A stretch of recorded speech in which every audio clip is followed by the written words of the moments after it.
Okay, this is the new podcast, Back Breakthroughs.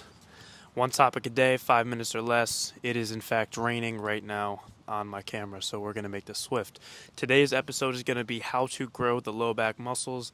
And first, let's just talk about what are the low back muscles. If we go through the larger layer, the more superficial layer of muscles, we have the spinal erectors, which many of us do know if you've been training. We have the QLs, quadratus lumborum.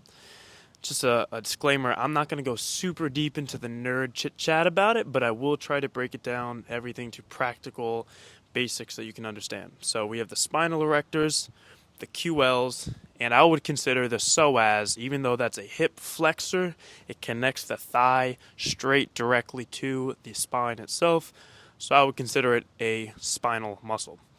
Then we have the nitty gritty, deeper layers of tissue, smaller, closer to the spine, and often we don't even think about training this. So we have stuff like the interspinalis, which literally means in between each segment of the spine. We have the multifidus, which also runs all the way up along the spine on both sides. And we have the rotatoris. We're just going to put a picture, Luca, and let the people see. Can't pronounce it well. But if we look at what do these things do, so that's going to help us know how to train it. The spinal erectors, likely the most common back muscle you've heard, that is responsible for extending the spine, right? So it's called a spinal erector because it keeps you erect and tall. If you didn't have that muscle, lawn chair, right? So the ways that we train that are going to be through spinal extension.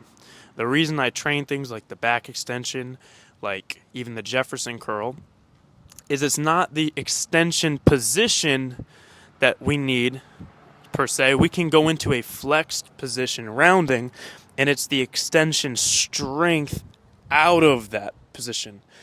So that is where the spinal erectors really get pushed. And there's a number of ways to do it. The QLs, quadratus lumborum, the deepest muscles on each side of the spine. Super important for lateral flexion. So we can train a standing QL raise or a back extension version, which is pretty advanced. Then the psoas, the muscle that goes from the thigh to the spine, picks up the thighs, and we train hip flexor raises. We can train gar hammer raises with a cable, with your body weight, L-sits, the ATG split squat, and so forth. So if we go to now the nitty gritty stuff, if you've covered the basics, you're already better off than 90% of people that just don't view the core as something to train. But we want to go deeper, which is more likely to have issues once we have disc injuries, any spinal segment problems with the bones, joints, etc. Let's take the interspinalis, the little muscles in between every segment of the spine that really only get trained when you go deeply into spinal flexion. So this is why avoiding motions of the back after injury, short-term smart, long-term a guaranteed plan to dysfunction. So getting deeper and deeper access to our spine and flexion is going to let us train those small muscles in between. The multifidus I brought up earlier on both sides of the spine, those are really important also for the lateral aspect. So the deeper we can get in the QLs, it's going to start to train that. And then the rotatoris, I'm going to learn that one well. That one, obviously, like the name suggests, is responsible for rotation or preventing. So when we get on a back extension and we start to train single leg, there's that little bit of momentum to want to shift you to one side and have you semi-tilt because you're on one leg. What resists that, plus the deep flexion, is going to be some of those rotatoris, smaller muscles between. So when we're thinking about training the low back, if you have a good low back, it's going to be easy. And if you have a history of injury and avoidance and tightness and weakness as an effect, it's going to be hard. So don't feel discouraged if you tried any of the exercises I just named and you feel sensitivity, you feel any sort of fear, it just doesn't feel right. That's honestly expected. So troubleshooting is just as important for this. I have a lot of videos on the YouTube channel. I'll just link it, a little picture of my channel here to see more in-depth stuff. But if you're having trouble with any of this stuff, realize we do also have to work on the related qualities to the back. That is the hip mobility, especially in the front, with the split squat, couch stretch, anything that contributes to this pelvic tilt of the hips dumped forward, tight, weak low back, tight hip flexors. That's going to make it hard to train some of these movements. Even further, like you want to train the QLs on the side bend, well, the muscle right below the QL on the hips, a lot of those outer hip muscles, glute med, glute min, nerdy blah blah blah, we need to open up our pigeon stretch as much as we can and even strengthen the area too. So just a quick recap, there's hip mobility stuff that does affect this. There's upper back stuff with the pullover that's going to affect this. There's tissue tolerance, which is simply you can try to train your multifidus or even bigger your spinal erectors like your bicep.